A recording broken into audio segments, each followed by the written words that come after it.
আমি তো বরং দেখছি অনাবাসিক শিক্ষার্থীরা আমাদেরকে বেশি গুরুত্ব দেয়। এই বছর জুড়ে যে সামগ্রিক কার্যক্রম, অনাবাসিক শিক্ষার্থীরা তো আমাদের একেবারে সবচেয়ে বেশি কানেক্টেড। এই অভিযোগ তো নতুন না, এর আগেও বহুবার আপনারা প্রশ্ন করেছেন আমাকে। আমি কমপক্ষে অর্ধশতাধিক টকশোতে এটা রিপ্লাই দিয়েছি, কমপক্ষে 4-5টা প্রেস কনফারেন্সে আপনাদের প্রশ্নের রিপ্লাই দিয়েছি। সেই রিপ্লাইগুলো আবার একটু শুনবার বিনীত অনুরোধ। সেখানে আমি যে চ্যালেঞ্জগুলো দিয়েছি সেগুলোর একটা ফিডব্যাক আমরা চাইবো। দ্বিতীয়ত হচ্ছে, এটা যদি এখানে পেন্ডিং বিষয়, আমি আদালতের বিবেচনাধীন কোনো বিষয় নিয়ে কোনো মন্তব্য এখন যাব না। সেটা আমি আদালতের সিদ্ধান্তের প্রতি রেসপেক্ট রাখি। সেদিক থেকে সেটা শুনানি হোক, রায় আসুক, তখন কথা হবে। এখন এটুকুই শুধু, যিনি রিড করেছেন আমার বিরুদ্ধে, তার এই দ্বিমতের অ্যাপ্রোচের প্রতি আমি রেসপেক্ট জানাই এবং তাকে শুভেচ্ছা জানাই।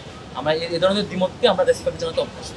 দ্বিমতকে আমরা দ্বিমত প্রদানকারীকে আমি বুকে জড়িয়ে নিতেও আমাদের প্যানেলের মানে অ্যাপ্রোচে এটা, যে আমার যিনি দ্বিমত করবেন তিনি আমার সাথে থাকবেন, আমার সাথে কথা বলতে স্বচ্ছন্দ করতে হবে, এটাই আমাদের অ্যাপ্রোচ। মানে আমি আমার জনপ্রিয়তা বাড়ানোর জন্য আমি করিয়েছি। এরকম যদি হয়, অন্তত আমি কাউকে দিয়ে করাই, আওয়ামী লীগকে যারা এম্পাওয়ার করেছে, যারা শাহবাগ গঠন করেছে, যারা বাকশাল গঠন করেছে, তাদেরকে দিয়ে আমি করাতে পারবো।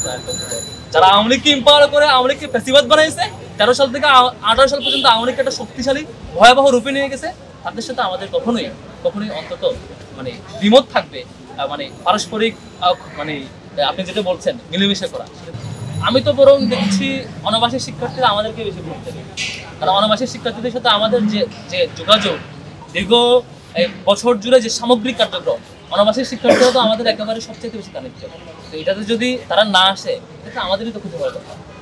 এইভাবে বরং অনাবাসিক শিক্ষার্থীরা যত বেশি আসবেন, আমরা তত বেশি মানে উল্লসিত হব, মানে আমরা আমাদের বিজয় তত বেশি আর কাছাকাছি হবো বলে আমি বিশ্বাস করছি। ক্লাস পরীক্ষা বন্ধুদের বিশ্ববিদ্যালয়ের সিদ্ধান্ত আমাদের সাথে পরামর্শ করে নাই, আমরা ফিডব্যাকও নিই নাই। সুতরাং এটা নিয়ে আমরা ফিডব্যাক দিলে ইউনিভার্সিটি কিছু আসেও যায় না, কারণ তারা তাদের মধ্যে সিদ্ধান্ত নেওয়া। এবং আমাদের কনসার্ন ছিল মানে পরীক্ষাগুলো শিক্ষার্থীদের সাথে স্ব ডিপার্টমেন্টের সাথে আলাপ করে সিদ্ধান্ত নিতে পারে তারা কেমনটা চান।